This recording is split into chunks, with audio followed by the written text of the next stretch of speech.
Welcome to our latest episode of our podcast, What's Next for Financial Advisors. We have a great episode today, joined by two dear friends, clients, Mike Smith and Lucas Lawson of NFocus Financial Partners.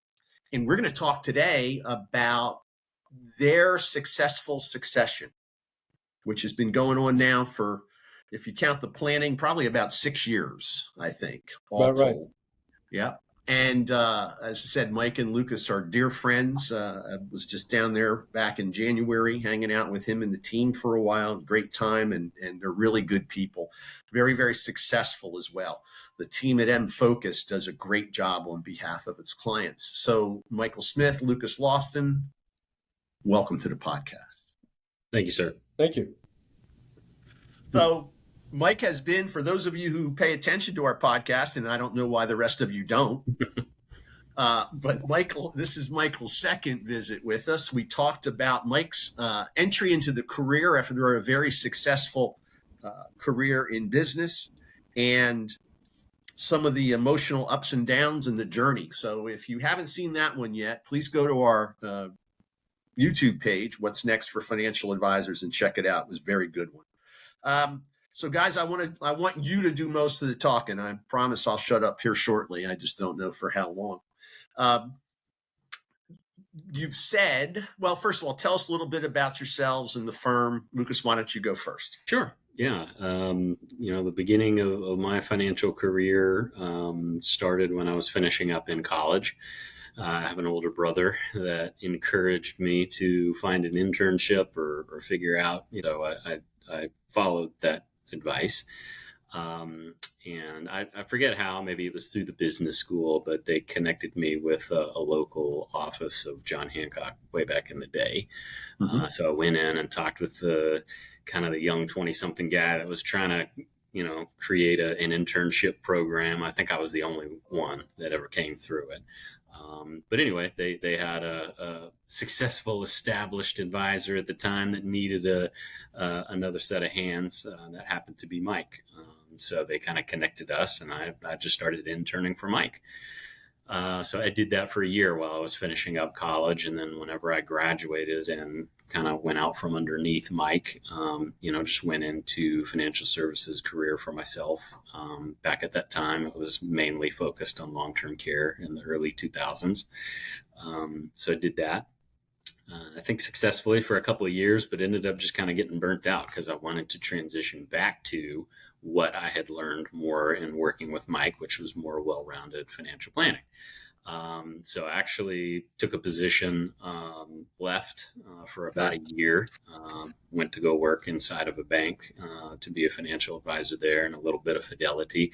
And then Mike called me up kind of out of the blue after about a year and just said that he had been to a workshop and was thinking more about the next phase of his career and having help, and knew that we had a good working relationship from when I was interning with him. So he wanted to kind of feel that out and see what we could come up with. And eventually, we did agree. I came back and we partnered up.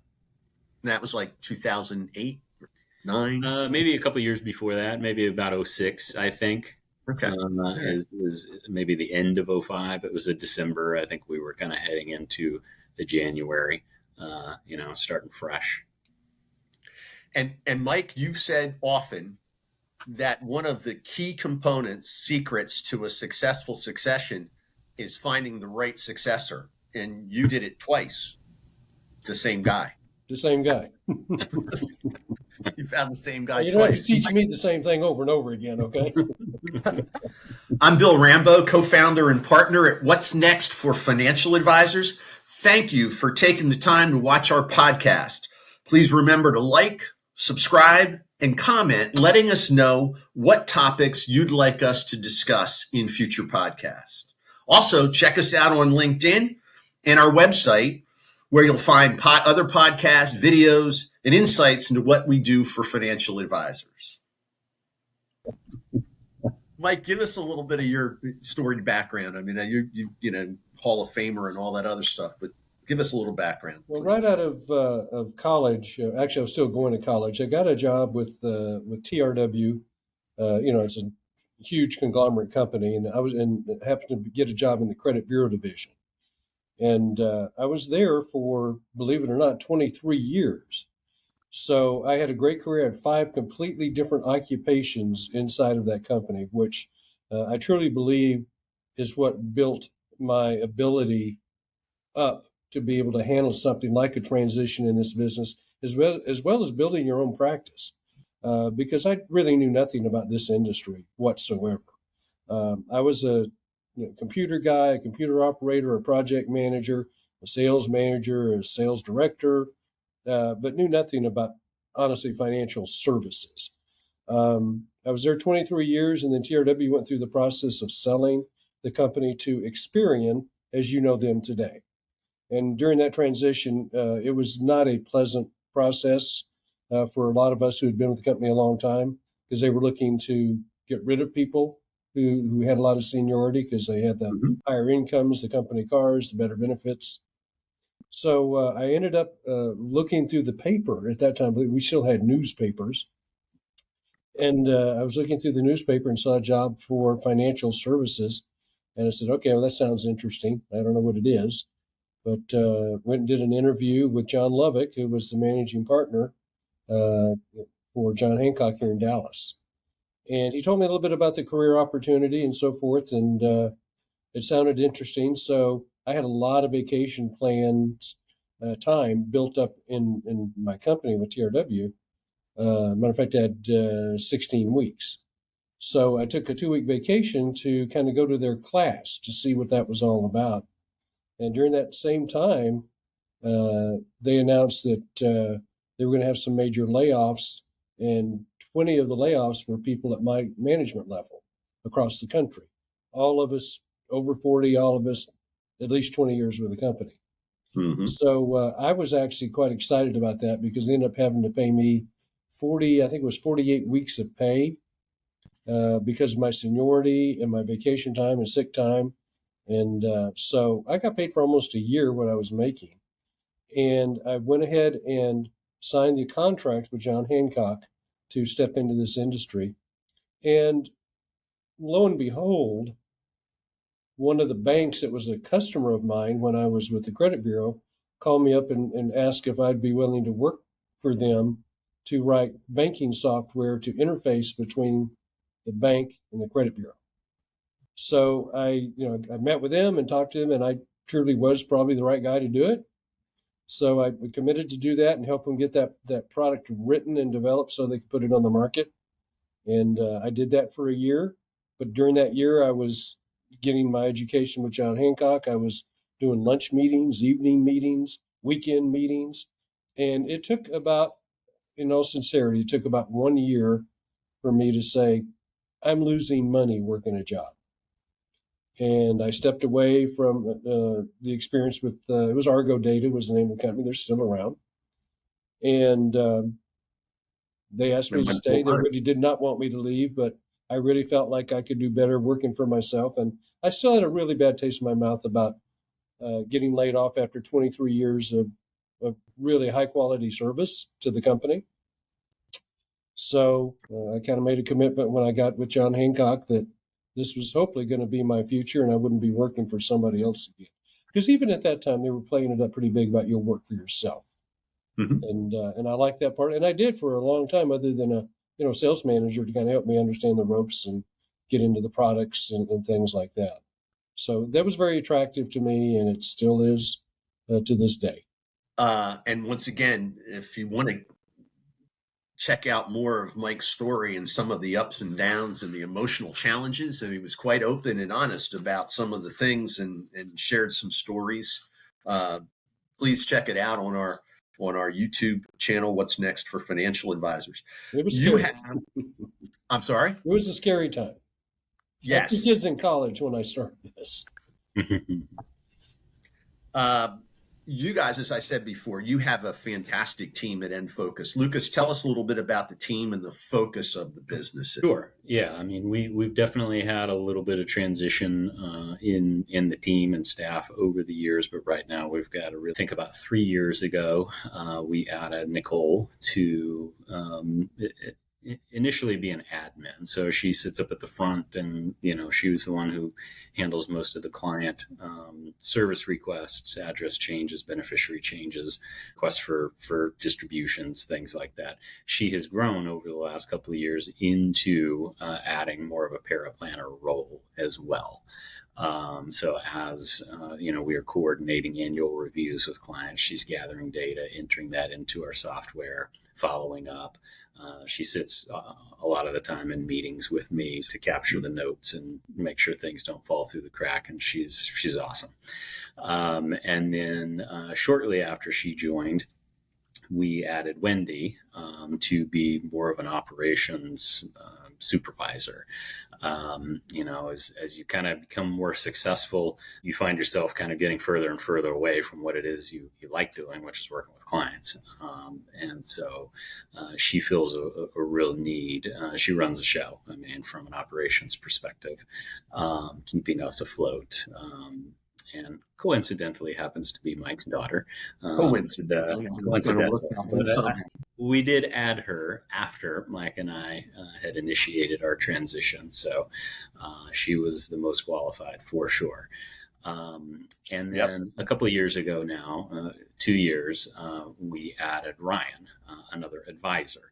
So he had cut his teeth with another former insurance broker dealer for about 4 years before he and I connected.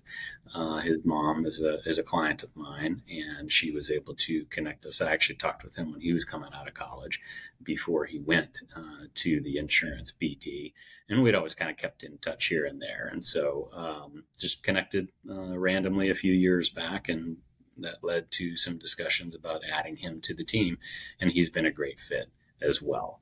And Ryan was actually helping to train other reps, I recall.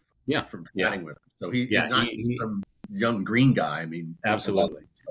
He knows his stuff, and is a very good leader in that way as well. So we're happy to have him added to the team, and hopefully will be my kind of next in line on down the road. So we've got Mike, and then Lucas, and now Ryan, and we've got a nice bit of space in between. So there's different perspectives and all that. And yes, I think he's got a ton of talent. He's a wonderful person, just as everybody is there at NFocus. That's one of the reasons I love to visit so much. The whole team is just a lot of fun, and they're good people.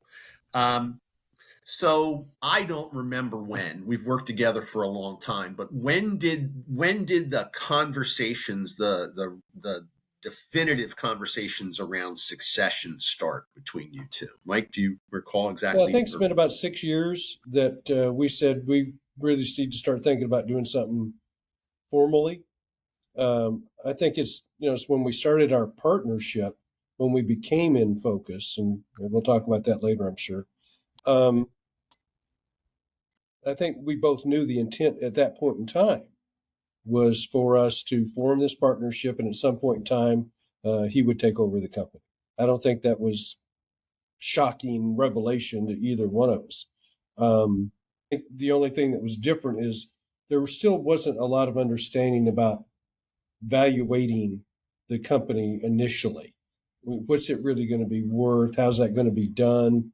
That was kind of a new area coming out of the insurance background, since you really can't really sell your insurance book, because of the renewals on policies and things like that. So we knew that there would be some kind of continuation, but as we got into more of the management of money, it became much more realistic that there really is something to carry forward. That there are going to be ongoing revenues. There are going to be clients that can stay with your firm. And once that kind of came into play, then the discussions got more serious about us putting something formally together when I wanted to transition out. And I'm thinking probably 12 years ago, this is 14 years ago, this is 2024. About 2010 is when the buzz in the industry really started about an advisor's book of business actually being an asset that they could pass, sell, do whatever they wanted with. So Lucas, how were you two working together prior to talk of succession? Mike mentioned partnership, and he's, you guys are partners, and we're partners. still are. But what was the relationship like? How did you work together, interact? Yeah, I think it's evolved. Back then when he called me up out of the blue and said, "Hey, The first time or the second time? well, the first time it was just dumb luck. We got paired up, and he Yeah. needed some help. The second time, I think, was more of a choice. So when I did come back, we did kind of our plan was for me to start working a bunch of the B's and C clients that he just hadn't had an opportunity to really go after, as happens naturally when your practice grows. And so for quite a few years there, we really worked independent of each other. I was prospecting his book in the B's and C's, but we had an agreement, a little bit of sharing here because obviously most of those were his clients. But really, I kind of ran my practice and did my plans and did the things that I do in my way, and he kind of did his, and eventually that blossomed into creating a brand, which I think he'll probably touch on here in a bit when we decided to create NFocus. But for really all intents and purposes, we were two advisors with our own practices under the same shingle, if you will, and sharing some staff. We weren't having a whole ton of joint appointments. I mean, maybe I'd ask him to come along if it were somebody that I knew would be, an easier transition into working with me if he were there. Mm-hmm. But we really didn't start working as a cohesive team in front of clients until we decided to transition, until we decided to, put an agreement in place. What of your total production in a year when you were fully up and running, how much of it was from the B's and C's of Mike's versus your own prospecting efforts? I would say once I got my legs back under me after a year or two, it was predominantly still more of Mike's B's and C's, just because, again, I'm in my mid-20s at that point in time. You know how that goes. A lot of your friends and family, I vaguely remember my mid-20s. Yes, I vaguely remember. But that's a tough market, right? Yes, and so I asked that. Go ahead.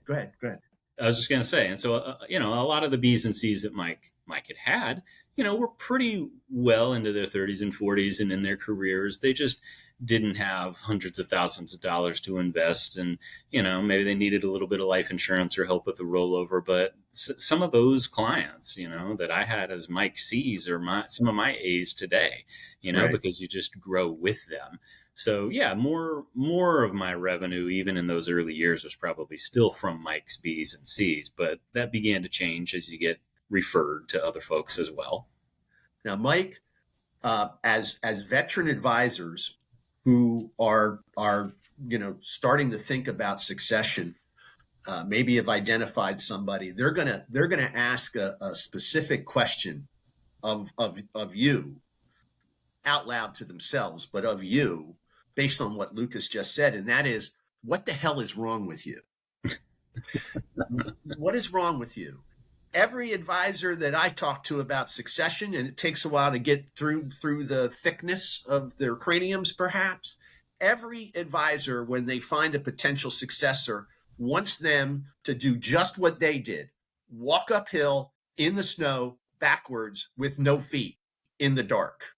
But here you are saying, I can't get to all these people. This is a great place to learn and to build some business. And I can kind of watch how you do things, even though I'm not there all the time, and really start to check. So, Mike, the inquiring minds want to know what the hell was wrong with you. Really hadn't thought about that specific question a whole lot. But when as you were asking the question and kind of making me smile, I think a lot of it goes back to my original training supervisor, Rich Weaver.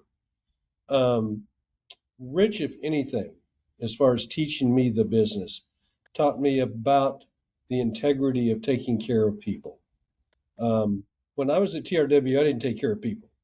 I tried to wheel and deal with major companies on pricing to sell them credit reports. There was no personal relationship. It was like who's gonna fold first when it comes to a pricing negotiating. Um, which I told you in the story about BJ when I was telling my other story about having to deal with people like that, and then go back and see them in this business. It was a completely different scenario of how to relate to them.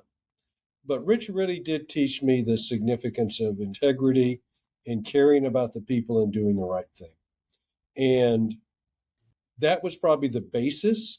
And then probably the continuation of that was a meeting I had. It was a top 50 producer meeting back in Boston with the broker dealer, and listening to one of the speakers talk about where you should be spending your time if you're going to become a top level producer and stay at that level.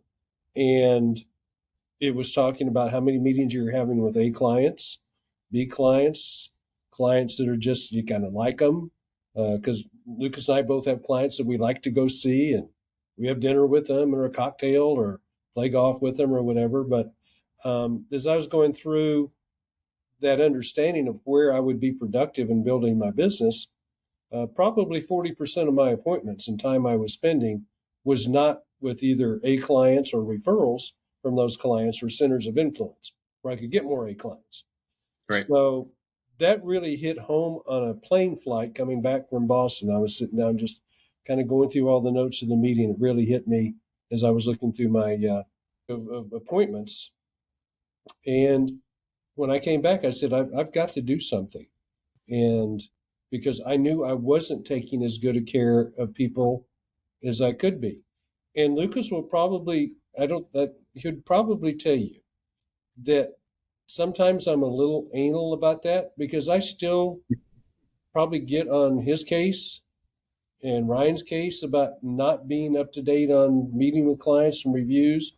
Sometimes probably not legitimately so, but sometimes I still have such a passion for doing the right thing by the clients. Not that our guys don't all have that. It's just I just had more of a formalized process to make it happen. And so when I realized I wasn't doing that, that's when I felt I've got to have somebody, and he was easily the first person that came. And that is such a benefit, a gift, a fantastic occurrence, because once again, most people in this business, they're sitting on this big book of business, and you're talking about the Apex training from our good friends at Business Health, Rod Bertino in the group, right? Yes. Let's give a shout out to Rod because he's a dear friend of ours. To have that epiphany that says I need to work with the people up here and only do certain things, referrals and that type of stuff, and let me find somebody I can trust to do this. It just helps to build that succession mindset, partnership mindset, and succession mindset, and develop a successor so much more easily, so much more efficiently and thoroughly. So I always chuckle gently and then kind of get a little annoyed when an advisor's, well, they've got to go out and, uphill, backwards, no feet. Anyway. So when did the talk of partnership start to happen and the creation of NFocus? When was that? Well, Lucas? those were kind of two different time frames. The NFocus thing came about mainly just from clients asking us who the hell we were, because we had so much business diversified at that point in time that they were getting John Hancock statements and Fidelity statements and SEI statements, and it was very confusing to them. And they would literally ask us when we met with them, "Is this you?" Like they would hold up a statement and go, "Is this you?" Yeah, that's us. No, that's not us. And it was very confusing for the clients. So, and at the same time, we'd gone through a managing partner change. We had been the John Hancock Lovick Agency. We were Lovick and Associates. We were the Mahoney Group. We were Lifetime Strategies Group. And I think finally Lucas and I just looked at each other and said, "This is stupid. We've got to have our own identity. So when the clients call us, they know who they're getting." So that was kind of how the NFocus came about, not so much the partnership. Well, and then and since then, your broker dealer was purchased, and so there was another change, another name on statements, and then again rebranded. So having your own identity certainly helps, gives people something to hang on to. So Lucas, when did the partnership conversation start in earnest? I think that probably happened 6-ish years ago. I think, as you had mentioned earlier, when we decided to create our own brand for just client consistency, eventually becoming NFocus, he and I still at that time were probably just working our own practice, our own clients, but sharing a name and sharing some staff. But it really kind of had to do a little bit more with Mike's, timeline of when he wanted to begin transitioning out and stepping away. Sometimes these advisors like to hang around, and it's hard to push them out the door. So it's way too easy. As much as they complain about compliance and clients, it's still way too easy, and the money's pretty good. Yep, that's a fact. So really, I think it was about 6 years ago when we'd gone through a process of valuations, with FP transitions, evaluating Mike's book fairly consistently. And all this kind of goes back a lot of it as well into when we started working with you and your group. HFN and Signature had the Practice of the Year competition. We were entering that, and that's how we began working together. And so through that process, it really helps you to evaluate and look at yourself as a business, as opposed to just a practice and taking care of some clients. You're running a business. So, there's a lot of things that if you're a business owner or business leader, you need to institute. And so a lot of those, valuations came from that, a lot of the processes that we work with. So that really kind of helped in surrounding ourselves with a good team as well. When our broker dealer was going through a change, we also went through a managing partner change. And one of the decisions that we felt good about joining a new team was the support that they had around helping us to formalize that agreement. So we leaned on, home office people, OSJ folks, to really kind of help begin those conversations in earnest about how to structure a deal. And I'm glad you mentioned the Practice of the Year award. It was not based on production; it was based on running an excellent business. And the folks, once again, at Business Health did the profiling of the top 5 candidates. About 60 or 65 a year of the best practices would submit the entry questionnaire. I think you had a pretty good track record of working with Practice of the Year winners too, huh? Yeah, but I'm getting old. I don't know, but I'm glad you mentioned that, because I forgot to mention the man behind the curtain and give thanks and praise to Brandon Kirst, our producer director. And when you said Practice of the Year, I thought, okay, I have to tell Brandon we're going to have to put that disclaimer on this podcast as well. So Brandon, my apologies for not recognizing you earlier, but we do appreciate everything you do. So let's switch now kind of fully to the succession. As I recall, there was about a 2-year lead up. Does that sound about right, Mike? Is that your recollection? That's about right. And both of you, just chime in. What were some of the things that were done in that first year of the 2? Do you remember? Yep. The first thing was making sure, not only from talking with you, but several other people, is who's going to be on the team to help us do this. I don't think either one of us felt like, oh, we got this down. We'll just write some notes down and start this, and we'll just pick a date and do it.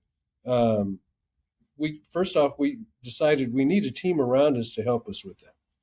And so, we talked with you, we talked with Michael Cohn, and we got some people from Business Health and talked with them.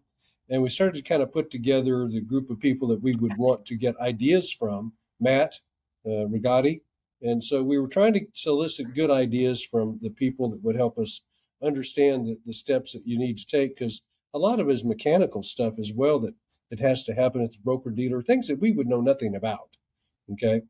So we built the team around, and then from my standpoint, with my kind of focus on the customer service part of it, obviously we knew that the biggest impact of this wasn't going to be on him and I, it was going to be on the clients. Because I'd still going to be around, as we go through this transition. So we were concerned about how the clients were going to perceive this. And what worked out well for us and may not for other people is at that point in time, I was using one style of planning software and Lucas was using a different one.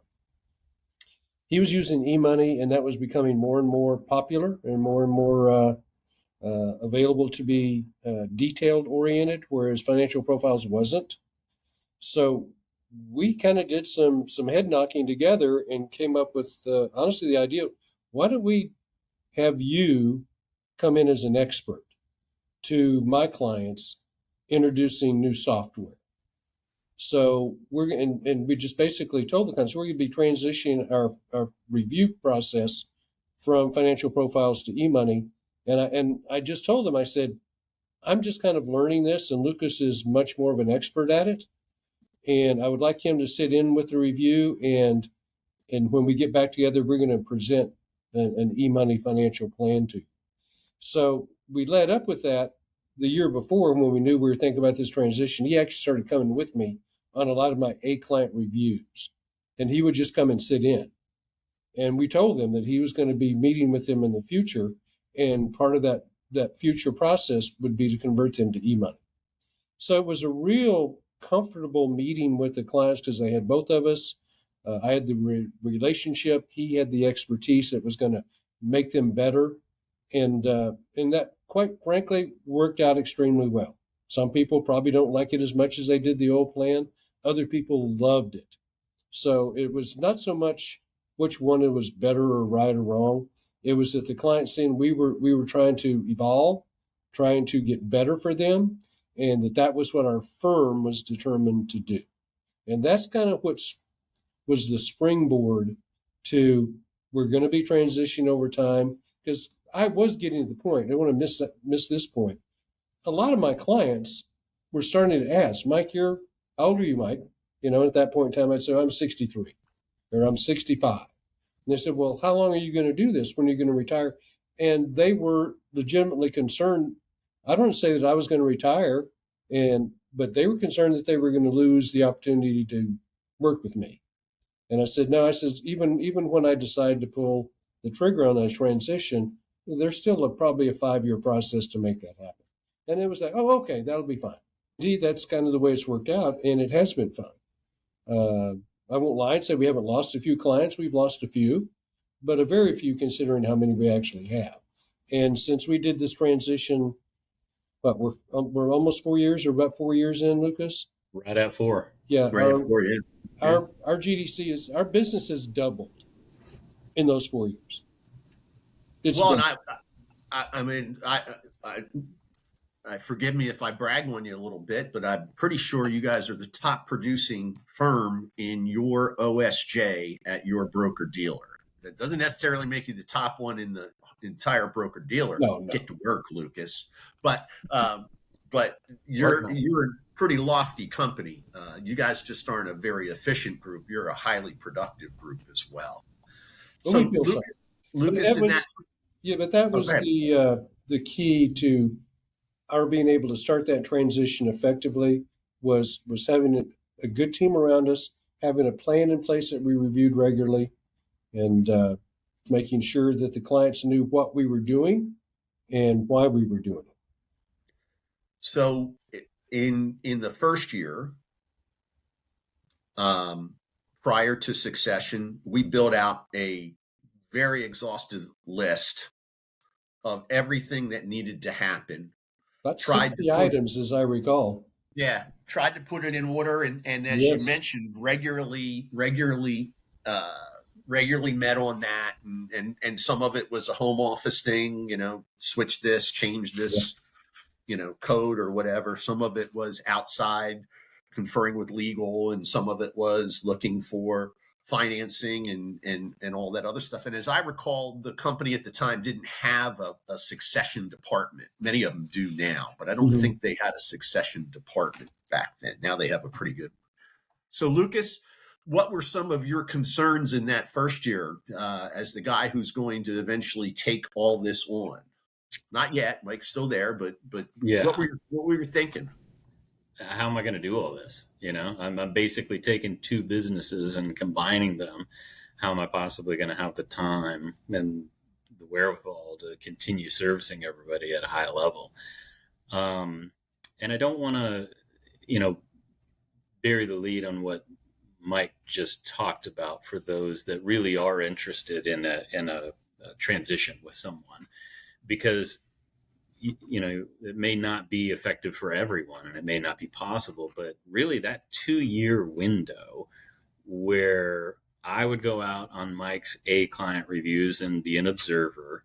And then really the next year we switched seats. So Mike came as the observer and I was the one that had kind of transitioned them to e-money, and I was leading the conversation. So that was a very powerful thing, I think, to clients, and something that we did very intentionally as a way to build a relationship with them. Obviously, Mike's been working with these people, some of them for 20 plus years at that point in time. And I was the newer guy that was going to come in and eventually take over, not right this second, but I still need to kind of, build a relationship with you for eventually whatever it is that I do, because I don't want you to leave. When Mike does step away, he's going to still be here. He's still going to be coming in, and trust me, I'm still going to be talking about him.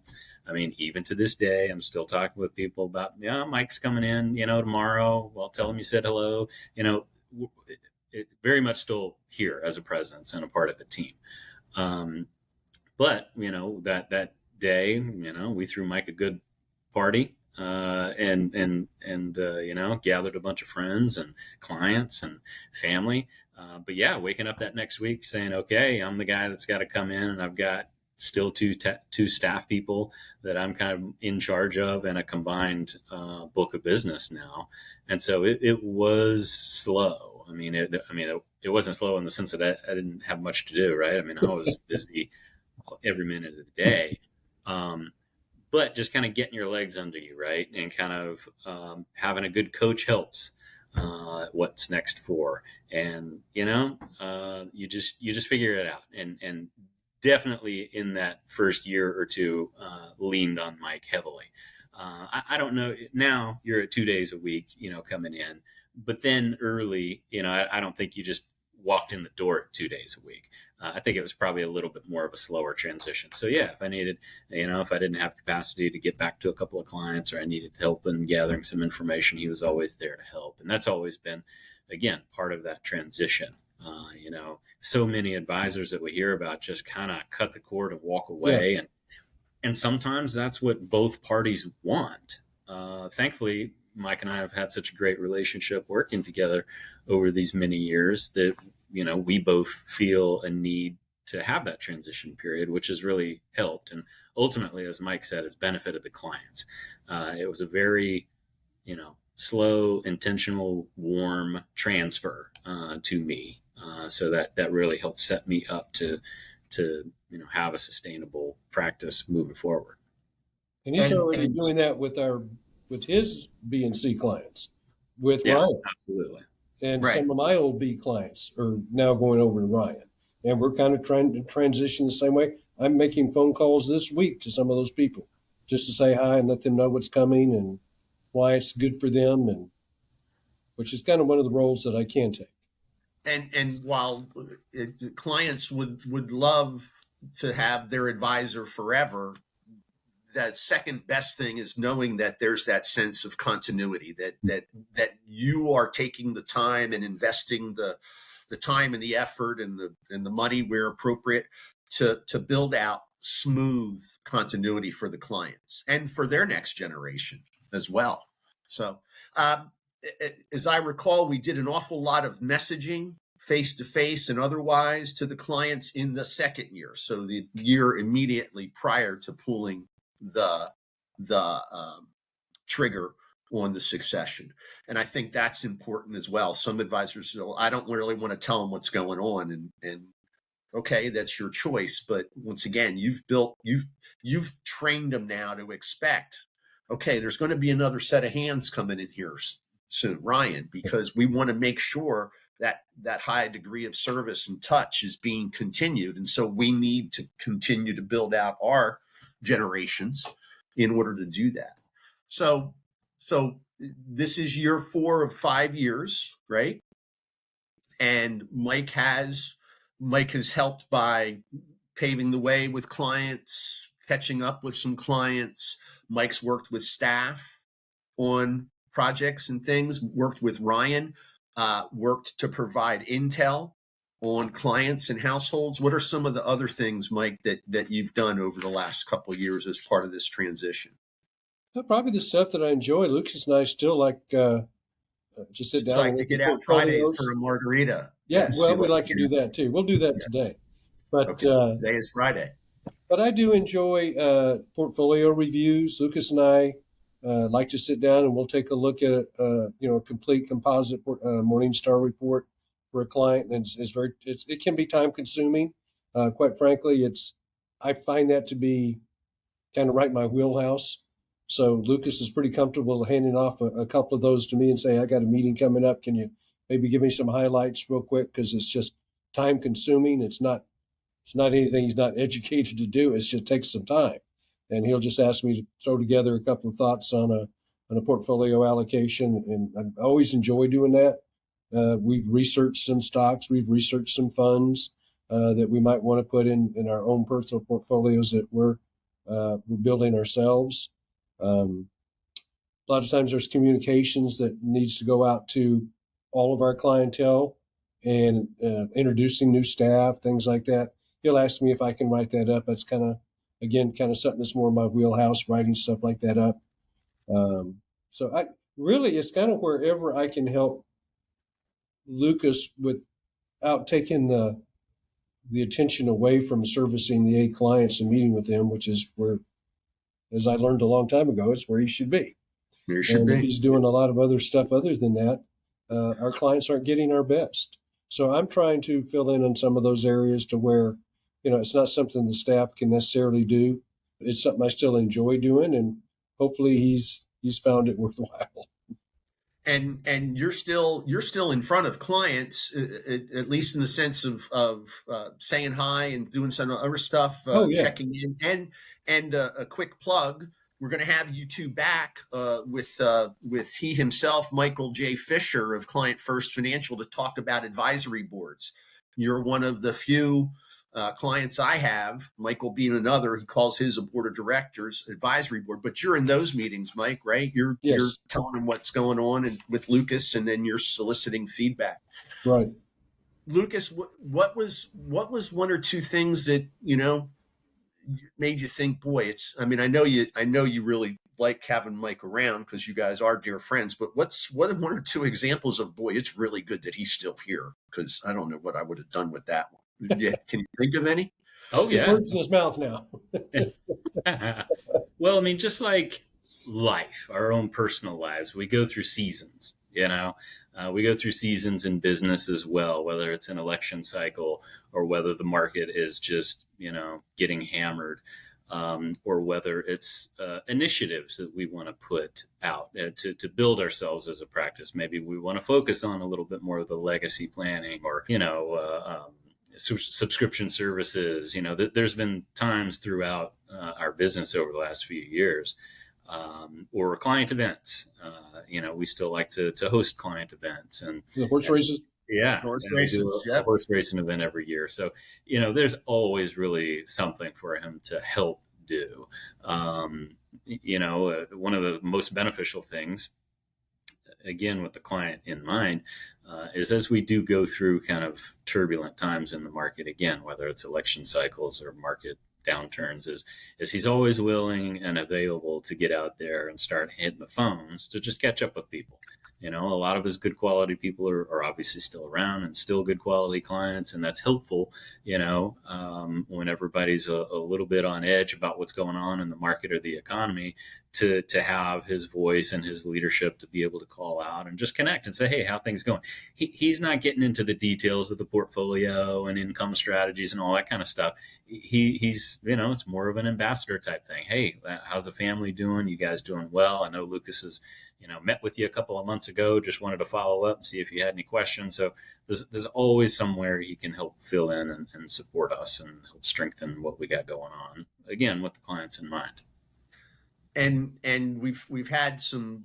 You probably have had more. We've had some preliminary conversations about figuring out what's next for Mike as the succession payment period runs down over the next year.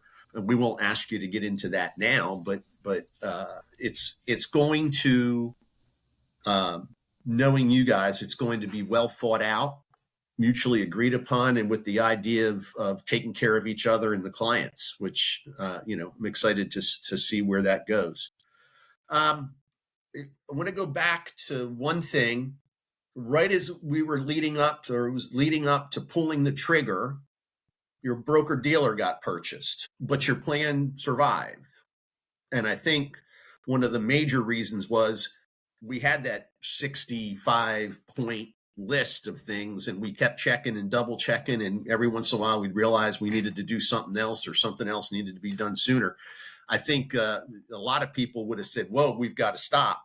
But it still came off relatively smoothly, even it was something as tumultuous as a broker dealer change occurring. So yeah, we also lost our managing partner. He went to another broker dealer, and because we didn't go with him, he kicked us out of our office. So we had a new broker dealer, no managing partner, and had to find a new office. And that was just, and we lost 2 staff people. Other than that, we were right on. Smooth sailing. Smooth sailing. But it really didn't impact the succession, which is prior planning prevents whatever. That's exactly right. It's the fact that we had a prior plan, and again, shared it with key stakeholders and and with each other. I think the fact that he and I, if nothing else, we're quite different personality wise. How we necessarily communicate with clients, we're not the same. He's much more of a detail person than I am. So, and I think that's important to understand. Finding the right business partner to transition with doesn't mean necessarily somebody just like you. Matter of fact, that's probably the worst thing you could do. So the fact that we are uniquely different, I think, has made it important to us when we had to go through all these crazy changes, is that we just worked with each other to see, how do we get around this? How do we get around that? It wasn't butting heads. I guess maybe there's been one time in our career maybe we butted heads. I couldn't tell you what it was, but we just have a respect for each other, knowing how he is as passionate about this industry as I am. So I've had tremendous respect for Lucas since day one. He's done nothing more than to build that up to the highest level of respect, and to the point, like, he knows if something happens to me, there's no one I know that I would want more to take care of Trudy financially than have him help with that. So she knows that, and he knows that. Well put. So I want to start to wrap up. I think this has been very, very enlightening. What are some, I'm going to list a few things later, but what are some other key points? Is there anything we missed that you wanted to get out? Lucas, you look like you have something you want to add? No, I mean, I think we're just kind of recapping one of the things that Mike and I had kind of, talked about a bit ago, was that it probably just takes longer than you think. So start early. Yes. Whether it's identifying somebody that you want to work with, or putting a transition in place, both from a deal perspective and a client perspective. How are you going to handle that transition? And just like a broker dealer change, which a lot of people have gone through as well, it's never as smooth sailing as you want it to be. There's always going to be some hangups here and there. But again, having a good, solid relationship with the partner is nothing like it. It's fortunate. I know how lucky I was to have the circumstances work out the way that they did. Because, you work with other advisors that are close personal friends of mine, and them finding their right person has not been that easy. And I think Lucas is absolutely right. It's going to take longer to get your plan built and set up and structured and financed and legally documented and all that. It doesn't happen as quickly as you think, and so does finding the right person. I was very lucky in that. Don't think I don't know that. I listen to a lot of other advisors and of what they're going through. That would be an area that I would not be an expert in. I'm an expert in a lot of areas, but telling somebody else how to find the right person, I'm probably not very expert in, because I really didn't have to look very far. You just had to look twice. Yeah, and I only had to look twice, and it was the same person, like you said.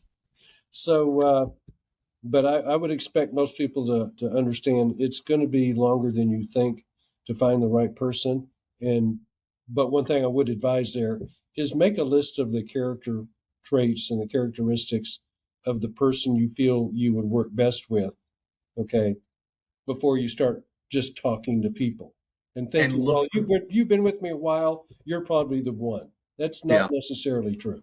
Right. And as you mentioned previously, looking for complementary skill sets, not the same skill sets, but strength in other areas. So find the right person, start early, give yourself plenty of lead time. We 2 years and we knew the second year was going to be mostly about, take care of details that are on the list, but communicating with clients. So have a good, strong messaging plan. Sharing responsibility, trading off responsibilities, as you mentioned, switching seats in front of clients to demonstrate that transition, and then have a good plan for how the successee, that's you, Mike, is, how is he still going to contribute, if at all, and you guys have thought that out very well, and it's a model. What you did is the model for doing it successfully. I want to thank you for allowing me to be part of it. It's been a neat ride. And I don't expect it to end anytime soon, but you can certainly feel free to tell me that at some other point. Anything else you want to add? Any last thoughts? It's been a ride. Like they said in the old Western TV show, it's been quite a ride. But it's been a really fun ride for the most part. And a group of people around you that you all know you're going through a pretty lengthy and difficult time to make sure everybody's happy. And everybody isn't always happy. But you can certainly you can present the unity that Lucas and I have presented to the team and the staff, I think has gone a long ways towards everybody being enthusiastic about the change and being on board with the change. So I would say that having a unified front with the two people that are going through this process, or more, I guess could be more, that's presented well to the team that you're expecting to be there supporting you while you're going through it. Good point. Lucas, last thoughts?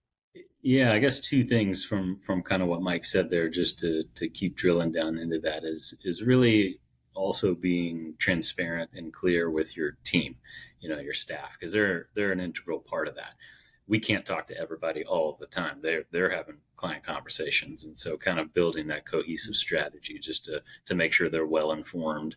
And then also something that you had mentioned earlier about our client advisory board. Don't be afraid to solicit client feedback too. We did that a lot. We leaned on some of our top clients to say, hey, how would you guys feel about this process? And what do you guys want to see? And what would make you feel comfortable going through that process? So that gave us some of those bullet points to kind of keep track of as we were transitioning, came directly from clients. Excellent. We did that a lot. Talking to our board members, saying, what would you want to see us do? And how would you feel about that? And what's the best way we can communicate with you? And how can we put you at ease? Because we don't want to lose you. And you have great relationships with the clients. It's very evident in how you talk and the things I hear, stories I hear, and what I hear from the staff as well. So it's a great story. And I'm glad, like I said, very, very thankful that I've been part of it. And gentlemen, I want to thank you very much for your time today. Lucas Lawson and Mike Smith of NFocus Financial Partners in Dallas, Texas. It is a great story, and it's a very successful one. And I wish you continued good health and success, gentlemen. And I'm sure we'll be talking again soon. Let me thank the man behind the curtain, Oz himself, Brandon Kirst, for producing and directing today's episode of What's Next, the podcast. We enjoy bringing these to you. Please feel free to hit our YouTube page and subscribe, let us know what you'd like to hear about. As I mentioned, we're going to have the guys back for a conversation about advisory boards, because I think that's something that advisors need to hear about and consider implementing. But in the meantime, I am Bill Rambo, one of the founding partners of What's Next for Financial Advisors, thanking you for your time and wishing you a great rest of the day. Thanks, guys. Thanks, Bill.